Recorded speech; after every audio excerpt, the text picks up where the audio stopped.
I will reserve 5 minutes for rebuttal argument.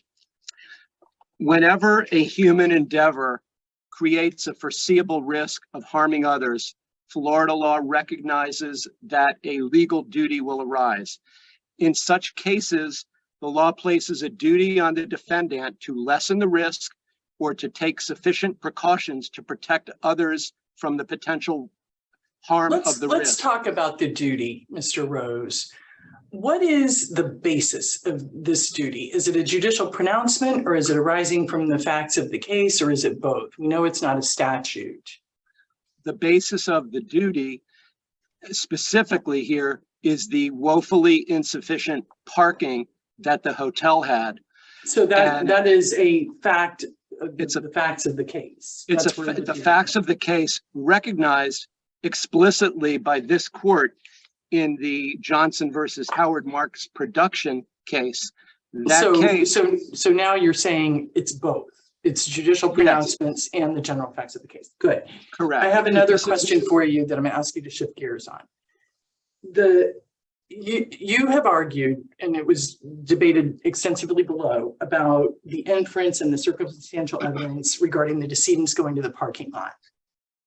Does this case turn on whether the decedents were in fact going to the parking lot, or if it was unknown? Now, without getting into the whole inference stacking argument, my question is, does the case turn on the fact that the decedents were or were not going to the parking lot? I think that is an important fact, and I think there is a ton of evidence. Would you like me to discuss that evidence? No. What I want to know is, if the evidence was undisputed, let's just say that they were not going to the parking lot. If we had direct evidence that was undisputed that they were going to a restaurant or they were going to a store, does the hotel still have the duty that you're talking about? I don't think so, because in that case, we couldn't argue that the hotel's woefully insufficient parking forced the decedents to cross a dangerous highway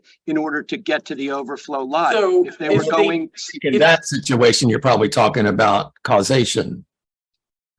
You know, they still had, you know, there wouldn't be a proximate cause. In the case law, as I understand it, they would have a duty to ensure the safety of their, or warn their guests about, you know, the parking, to get across to the parking if they had to go there. But they don't have to, you know, ensure their safety when they're going shopping, I don't think. And so, you know, the question is, if they're going shopping, then the failure or not to guard their safety going to the parking would not be the cause of their death or injury. I agree. And actually, so you do believe that the case turns, as Judge LaBritte said, on whether or not they were heading for the parking lot? Yes, whether they were just out doing whatever else they might have been out doing. To meet all the elements of duty and foreseeability and proximate cause, I think it's important that we show that they were heading to the parking lot, and there was sufficient evidence to prove that point. In the final judgment, the judge specifically said that there was no evidence that a jury could determine that they were in fact traveling to the parking lot. And I studied it pretty carefully. I'd like to know from you, what is your best argument for evidence supporting that they were in fact going to the parking lot? Understanding they were walking from west to east, but it didn't seem to me like anybody could say, well, they're going to get their truck or they're on their way to the parking lot. No, you're asking us to make an inference that that's where they were going, but what's your best argument to that effect? Sure. So first of all, if there's not direct evidence, there is at least an inference. You know that the guests were crossing Gulf Boulevard, and we say they were heading to the hotel's overflow lot at the time of the accident. Okay, what supports that? Eyewitness Mark Russa was on the eastern side of Gulf Boulevard. All witness Russa could say is that they were walking towards him. They were walking directly towards him, which is the opposite direction that he was walking from the hotel parking lot to the hotel. He even assumed they were hotel guests going to the lot because they were going in exactly that direction. There was not a roundabout movement. They were crossing Gulf Boulevard directly east, in the exact direction of the parking lot. They had their car keys with them. Their truck or car, whatever it was in the hotel parking lot with a parking pass a half a block east in the very direction that they were going. Rusa and the guests were on inverted or mirror paths. He was coming from the lot, walking right. He would have walked right into them. They were walking right in his direction, going from the hotel to the lot. Does the record reflect what else was on the east side of the street there, like shops, restaurants? Sure. I use the example. If the jury were to determine that the guests were walking to get a pizza for dinner, then maybe they weren't going to the lot. And maybe that's a reasonable inference, but it's certainly a reasonable inference that somebody is going exactly in the direction that they're headed. They're going due east. Frankly, been a long time for me, but my understanding is inferences in a civil case, you have to have an inference that preponderates, right? So no, I think you have to have a reasonable inference. We're not seeking to stack inferences here, as the hotel suggests. But the inference that they were walking to the garage, to the parking lot, is no more reasonable than that they were going to get a pizza or going to a movie or whatever, just because they were having to be walking towards the parking lot. But it doesn't have to be more reasonable. It has to be a reasonable inference. The jury is the one that makes that determination. They were walking in the exact direction where their car was, with their car keys in their hand, or at least in their fanny pack. We can't tell, but it was those. Yeah, in the brief, I wanted to ask you about that. In the brief, you said they were walking with car keys in hand. Where did you get that from? How do you know that? I got that from the evidence that showed when their personal belongings were picked up by the woman's daughter at the police department. It included the car keys. So when you said in hand, you meant in possession, not literally. In possession. Yeah, either the gentleman had the keys in his hand or pocket. But those could be two very different things. I mean, if he's holding the key, getting ready to stick it in the ignition, that's different than if it's in the fanny pack because they're going out for pizza. True, but if you take all these facts, the exact direction they were walking, the fact that Mark Rusa was on the inverted path, he literally thought they were guests going to the hotel lot because he was coming the exact inverted direction. The fact that they had car keys with them, the fact that their car was in that lot in the direction they were going, all those facts, when you take them together, a jury can make a reasonable inference that they were going to their car. That is a reasonable inference. Let's talk about the duty itself for a second. The nature of the duty, you've got two duties as a landowner, generally speaking, in premises liability. One is the duty of care, and the other is the duty to warn of dangerous conditions. The duty at issue here is the duty to warn. Am I right? I agree with that primarily. Okay. Yes. I wouldn't necessarily agree with that, but That's the primary duty. I'll agree with that. And nobody can seriously contend that the hotel can control or maintain the public road. And there were already crosswalks at the end of each end of the block, right? There was a crosswalk and a light, a block or two in either direction. Which But had the a hotel- crosswalk. I'm sorry? It's a traffic controlled light, so it necessarily had a Yes. crosswalk. Okay. If the hotel had a sign saying, Gulf Boulevard is busy, crossing can be dangerous, use crosswalks, would that have discharged the duty to warn? That might have discharged the duty to warn, but the fact that the dangerous condition was caused by the woefully insufficient parking. Wasn't the dangerous condition caused by the fact that Gulf Boulevard is busy? And isn't that danger of a 5-lane roadway open and obvious? Which, by the way, they'd stayed at this hotel twice before, so they're obviously familiar with Gulf Boulevard. Sure, and that might be a matter of comparative negligence for the jury. But the hotel, by having the woefully insufficient parking, There are cases, including your case in Johnson versus Howard Marks, which says when you have woefully insufficient parking, that may very well lead to Well, a duty. isn't Johnson distinguishable because there no evidence was presented regarding the accident or the conditions of the premises, like whether there were crosswalks or traffic lights or lighting that would illuminate, I think it was Highway 41. Let me finish. Sure. And here we know that we do know the conditions. We know that there were crosswalks. We know that it was light outside because it was 6:45 in the middle of the summer. We know that these people were crossing in the middle, in between the two crosswalks. So they were jaywalking, as you said, a comparative negligence issue potentially. But we didn't know any of that for Johnson. You didn't know any of that in Johnson because there was no evidence developed in that case. And what you said in Johnson was the woefully insufficient parking can lead to a duty, can be something for the jury to decide whether there is a duty if there was evidence to show the facts. We have now shown the facts. I think the way the cases go is that created a zone of risk, which creates the duty. And so, Yes, and so there's a duty to warn or a duty to mitigate the danger. And so the reason I piped up and said I don't necessarily agree that this is strictly a duty to warn case is because I think a lot of hotels would have had a golf cart with a valet, taking people over to the parking. that is Boulevard was. I mean, there are ways that a hotel can mitigate the danger that a jury might find that they would have been reasonable or that it was unreasonable for them not to, So I don't necessarily agree that this is strictly a duty to warn case. The zone of danger was created because the hotel had insufficient parking on its own side of, this is Gulf Boulevard, right? On its own side of Gulf Boulevard. Yes. Yes, I agree with you. It just seems to me that my problem, as I've indicated, is that I'm not sure that was the cause, because if they were not going to their car, then the failure to have adequate parking had nothing to do with this. And didn't, if they were going, as you say, to get a pizza, there you go. I think I agree with you.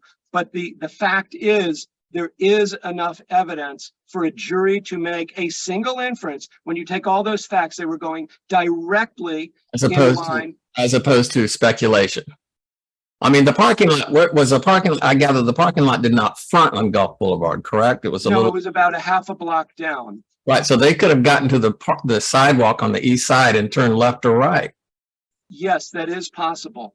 And a jury could make that inference, but there is enough evidence when you're going, if you're walking straight to a wall, a jury could make an inference that if you keep going in that direction, you're going to hit that wall. They were going straight in the opposite direction where Mark Russo was coming. He literally thought they were hotel guests coming from the hotel to the parking lot that he had just come from.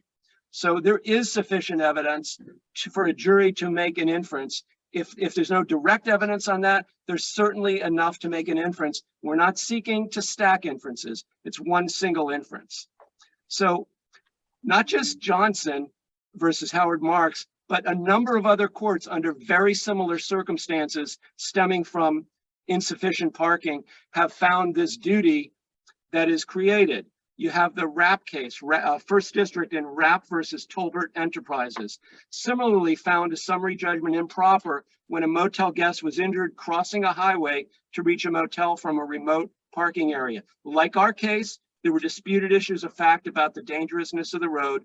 Like our case, the motel directed the guests to park in the lot across a dangerous highway because the motel was— Well, in that case, the court reversed for fact issues regarding the dangerousness of whether the highway was dangerous and whether the danger was open and obvious.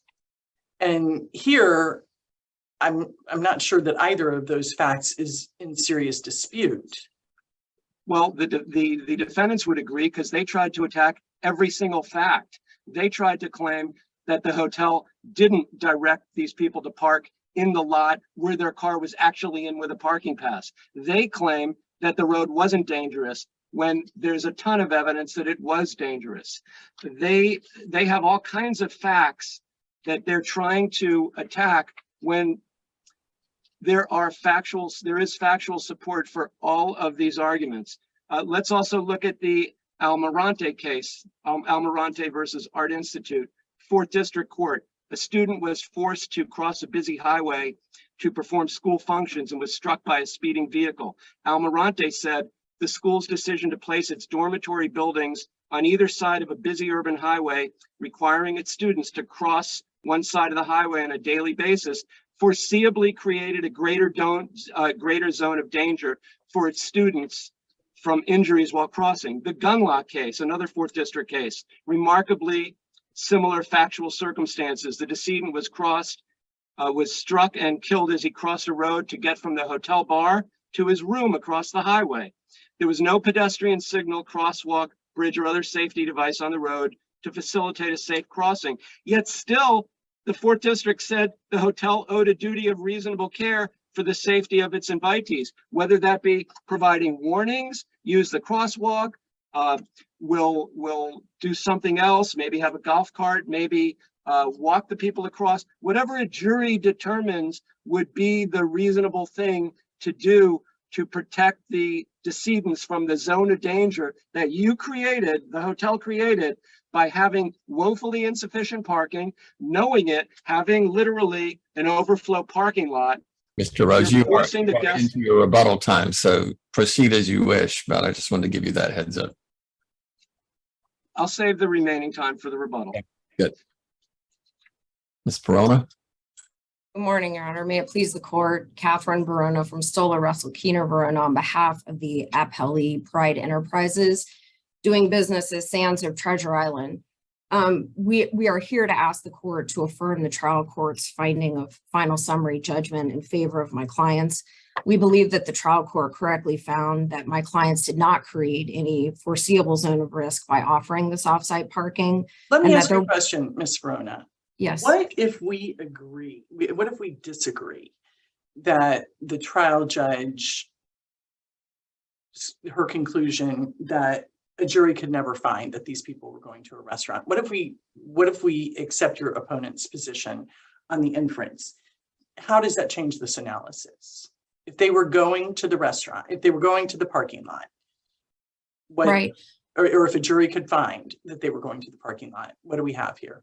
Yeah, Judge, while we obviously disagree with that, we don't believe that there any reasonable finding could be. Let's assume I think- we don't agree. Yeah, I still think, Your Honor, that there's still an issue concerning why they were going to the parking lot. So if you find that they were going to the parking lot, why does that create a dangerous condition? There was no evidence at the trial court level that we had insufficient parking. This case was Well, of course you did. The evidence is undisputed that there are 13 rooms and 13 parking spaces on the sand side. Yeah, I think if you're issuing parking passes for a parking lot that's across Gulf Boulevard, you do not have adequate parking. The jury could easily find you did not have adequate parking. Which is probably a problem for most beachfront hotel operators. But tell me, counsel, how is this case distinguishable from RAP? And you brought me to this because to be honest, I don't understand how you could seriously contend that the hotel did not instruct these people or require or tell them to park in this lot. They had the parking pass. It was in their car. It was probably the only place those cars could go. And so how is this case distinguishable from RAP, and why aren't we controlled here by Johnson? Well, Judge, I think your point earlier on Johnson was correct, which is Johnson's summary judgment was reversed because it was just premature. They granted summary judgment without sufficient findings. They granted it solely based on request for admission. So how do we reconcile Carter and Johnson, the Right. 50 CA's decision from Daytona? Well, and I would say, Judge, that the issue has actually been before the court even more recently in October of 2022. So you're talking about Martin, I'm talking about Martin. which is a And- completely different situation. Right, but one that talked about Carter. Yeah, it relies on Carter for Right. the general proposition, but I don't think we have anything like sidewalk tiles in front of a restaurant under an awning that So were true. city property. Very true. So I am interestingly, Your Honor, assuming, Yeah. I'm gonna keep picking at you, sorry. it's okay. I am assuming that you contend that the danger of crossing Gulf Boulevard between the crosswalks, that danger is open and obvious. Am I And right? something that we cannot control, Okay. right? So Doesn't the question then become whether the hotel should anticipate that guests are likely to do this? And because it's the most direct route to get to their car, and that doing that could get them injured or killed. Isn't that something that the hotel could reasonably assess as a good possibility for their guests? Your Honor, based on what the court found in Carter versus Capri, I don't think so. Kind of going back to this issue that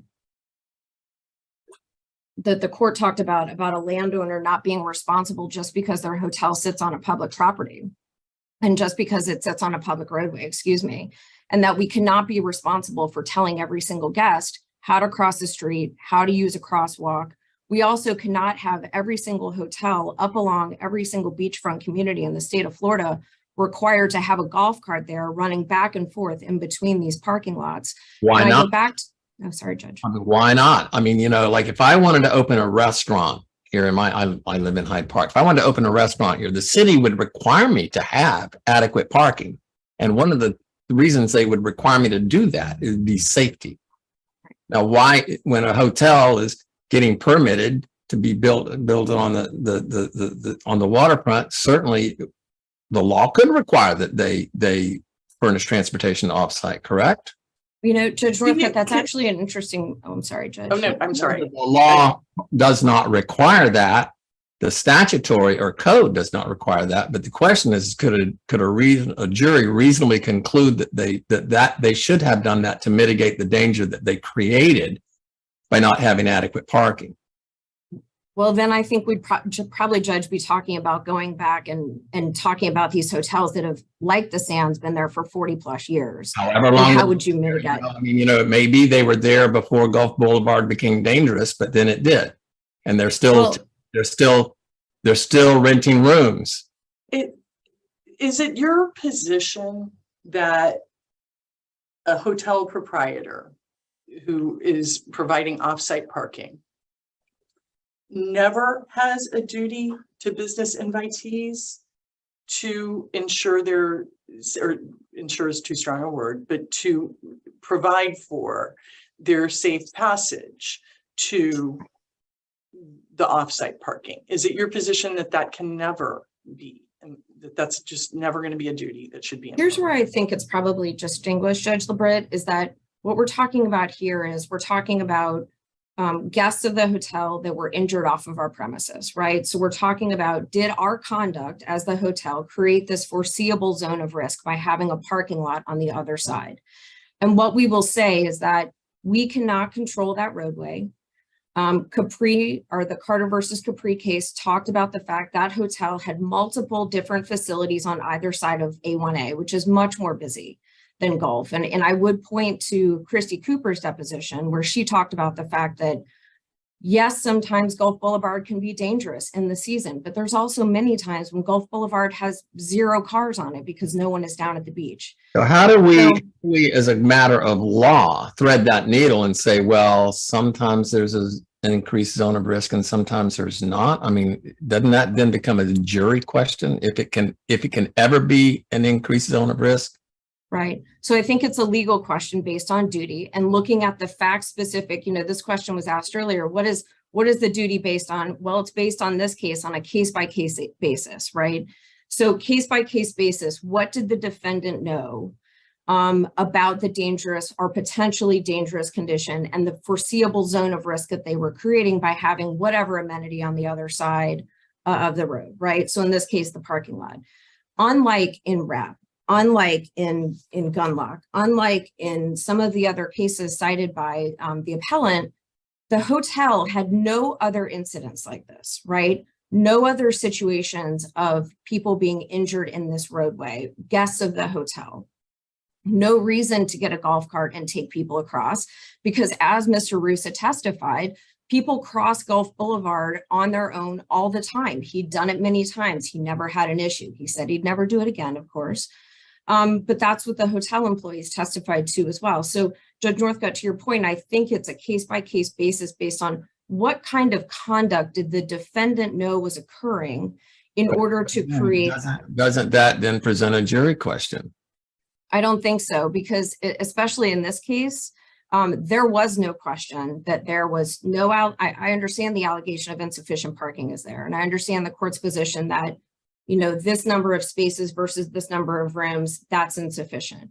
But we had no testimony from any individuals indicating that the decedents parked in that parking lot because they couldn't find a space. What if the decedents just decided to park over there because that's where they wanted to keep their vehicle and they didn't want to have to deal with getting out onto Gulf Boulevard in traffic? We have no evidence, of course, that they were walking over there.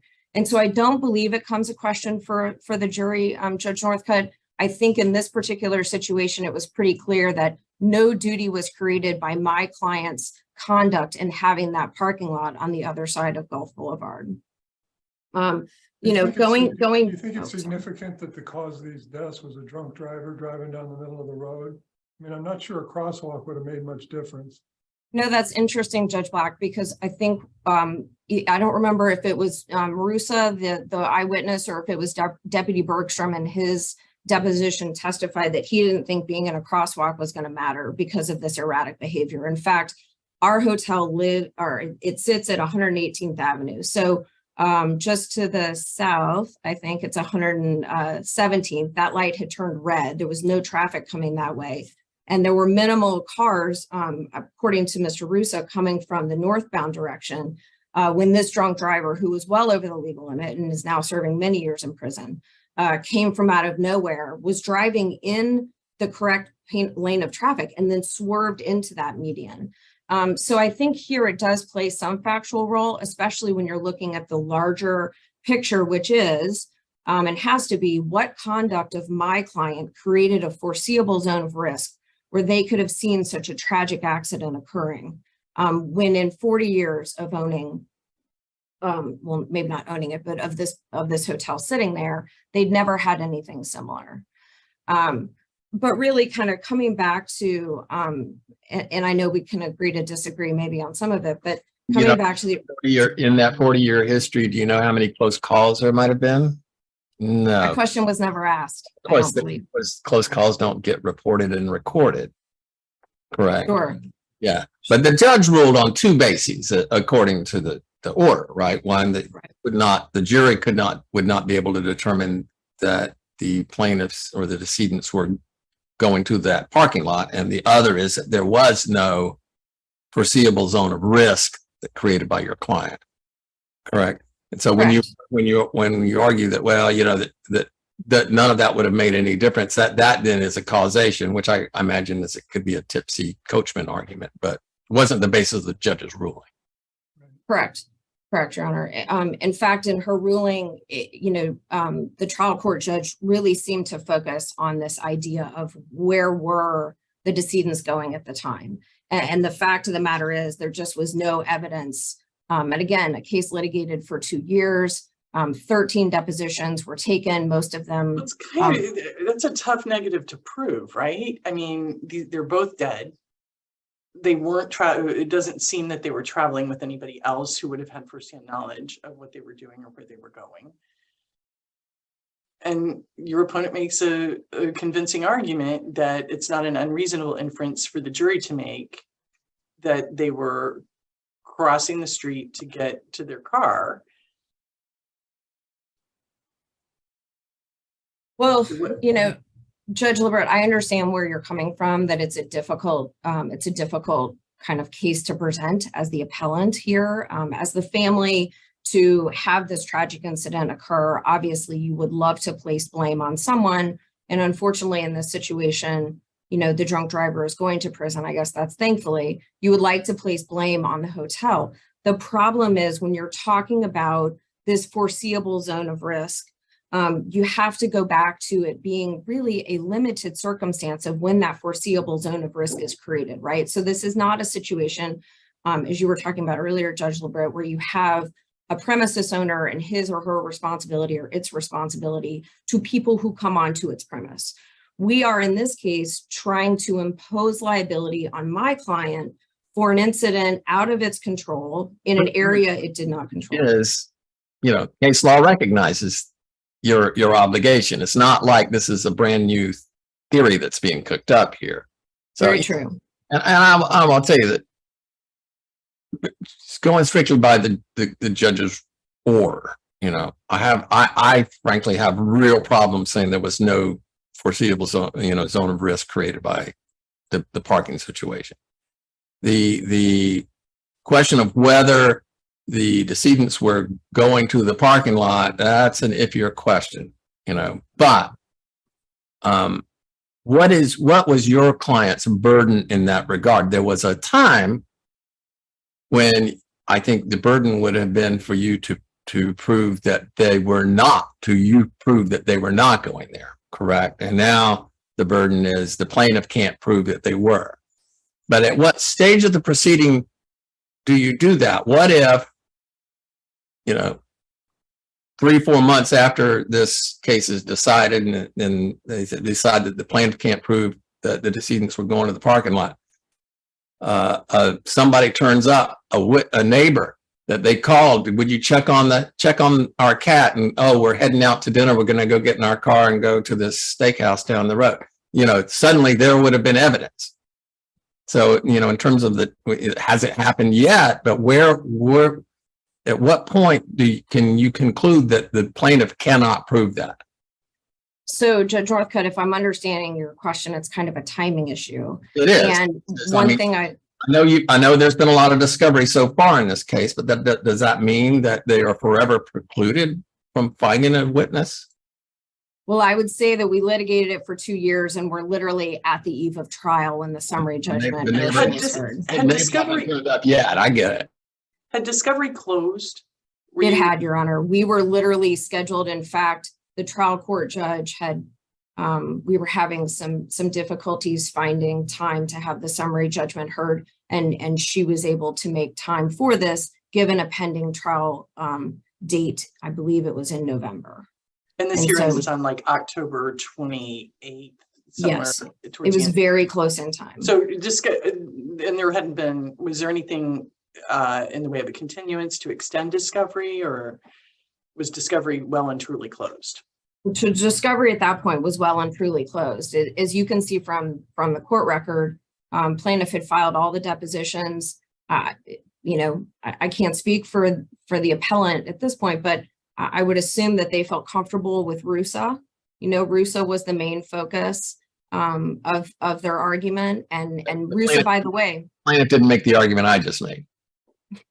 Correct. Right. They were going to rely on the inference of, based on. Right. Which actually kind of back to that point of the inference and where these people were going at the time. I just kind of wanted to go back to that issue of the inference, because there was some question about the inference and what is permissible in that regard. And during the hearing on the motion for summary judgment, we had referenced the O'Malley versus Ranger Construction case. It's a 4th DCA case from 2014 that talks about, that inference has to be established to the exclusion of all other reasonable inferences. Even in a non-stacking type situation, we need to have some certainty that it's not, as the court said before. Actually, that I don't think that's illegal. I think the question is can they present evidence from which a jury could infer to the exclusion of something else? Reasonable. Right. So you don't have to. They don't have to completely disprove any other scenario, right? They have to give enough for the jury to make that inference. Correct. And in this situation, what the trial court found was that there were so many other possibilities, so many other reasonable inferences of where these individuals could be going. Again, let's remember, this parking lot that we're talking about does not sit on Gulf Boulevard. So right. Mark Russo was not standing in the parking lot itself. He is standing on the corner of Gulf Boulevard with the parking lot about half a block to a block behind him. So appellants at the summary judgment level relied on Roos's testimony, again, did not take Roos's deposition themselves, relied on Roos's deposition that was taken in the criminal court matter.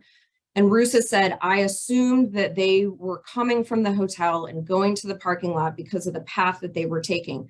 But there are tons of other reasonable inferences about where they could be going. They They could have have not crossed the gotten- street and taken a left. Gotten across Gulf Boulevard, right? They were in the center lane when They were in the median, yes, Right. yes. I mean, and there's, there's a Circle K kind of catty corner to this.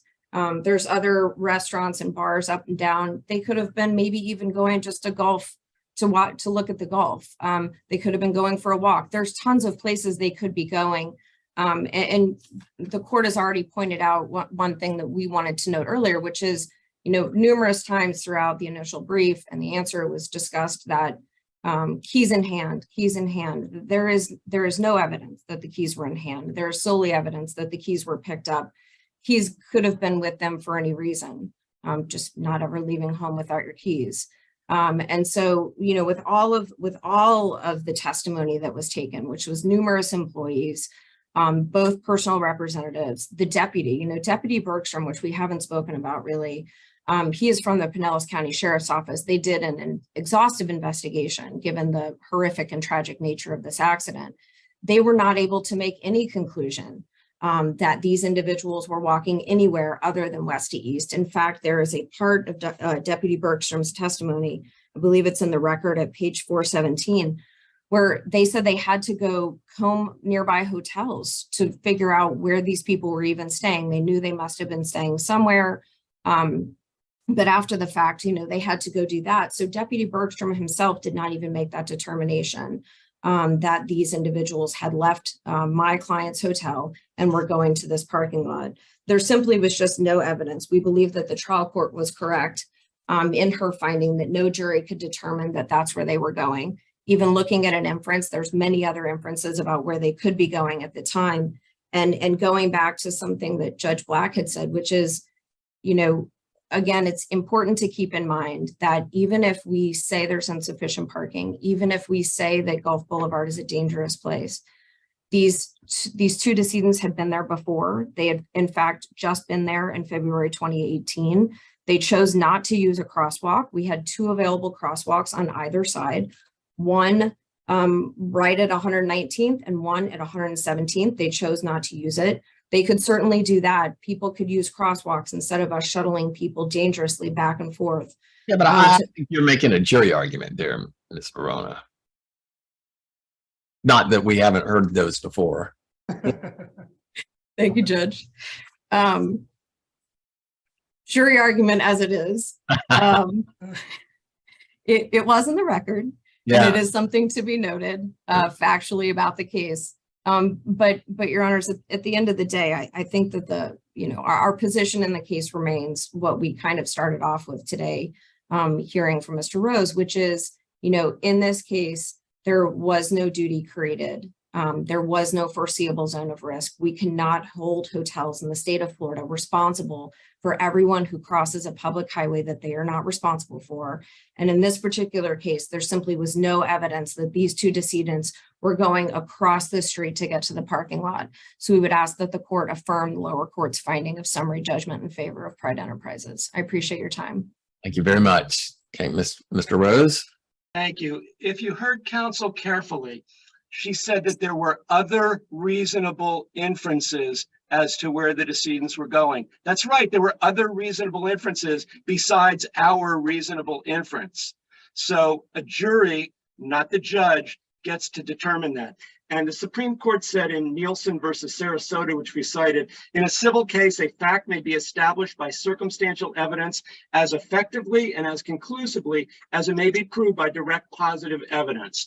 And the only limitation is, if you're going to stack inferences, only then must you prove the first inference to the exclusion of all reasonable inferences. Counsel was mistaken saying we have to prove that inference to the exclusion of other reasonable inferences. No, we don't. We just have to show that there's one reasonable inference, and we did. This result below cannot stand in light of this court's decision in Johnson. The hotel increased the zone of risk to the guests in the exact way that Johnson said a zone of risk could be increased by having woefully insufficient parking. It's just that there wasn't the level of proof, and Johnson reversed the summary judgment to allow the proof on that issue. We have the proof that there was woefully insufficient parking that increased the zone of risk. The hotel manager knew that there were accidents in front of the hotel. The police said this was a dangerous incident, a dangerous road. The news wanted to do a report with the decedent's daughter because this was such a terribly dangerous road. So to One argue of the it wasn't, positions that you take, Mr. Rose, is that this knowledge was unique to the hotel. And that's why they had to be warned. But now you're telling us that everybody knew how dangerous it was. And the decedents had stayed in the hotel at least a couple of times previously, so they knew too. that would be a matter of comparative negligence. And that's an issue that the jury is Well, going to that have to also decide, goes not to the open judge. and obvious. Would you agree? Then you would have the situations in the other 4 cases I cited where you have people crossing a dark road. Of course, But people this wasn't know a dark road. No. So the zone was increased by the conduct in having woefully insufficient parking. And in that case, the defendant has to either warn or lessen the risk. They did nothing to do that. If the decedents knew it was a The dangerous only road, way they that have is to, wait, the only way they have to warn though, is if it's something that wouldn't, that the plaintiffs needed to know, that the defendant knew and the plaintiffs didn't, that was unique to the there's no defendant. evidence that the plaintiffs knew. You're hypothesizing. Maybe they did, maybe a jury can determine they did, but that is an issue for the jury to determine. That's why I think this is a failure to mitigate case. It could be either, it's going to be the jury that Judge LeBret determines, and I don't always see eye to eye on things, but we often come to the same result. yeah, the jury is going to have to determine what measures the defendant should have taken, because the right conclusion under Johnson and the other cases cited is that this hotel increased the zone of risk. They didn't do anything to warn or mitigate the danger. And it's going to be up to a jury to determine it. Counsel even admitted that our inference was reasonable because she was talking about other reasonable inferences. So our inference is absolutely reasonable. They were going in that exact direction. Any jury could easily determine, of course they were going to their car. That's exactly the direction they were going, the inverted path of Mark Russa. So both of the rulings by the trial court were wrong on the inference. And we have the right to prove that by circumstantial evidence, and jury has the right to make a decision about where they were going. And secondly, the error on the duty is just a legal error. It is not consistent with Johnson. The defendant's reliance on Capri, it can't be sustained. That case did not involve this sort of woefully insufficient parking. And in any case, it's not this court's decision. So if you follow Johnson, this result cannot stand. Thank you. Thank you, Mr. Rose. Thank you, Ms. Verona. Well argued case.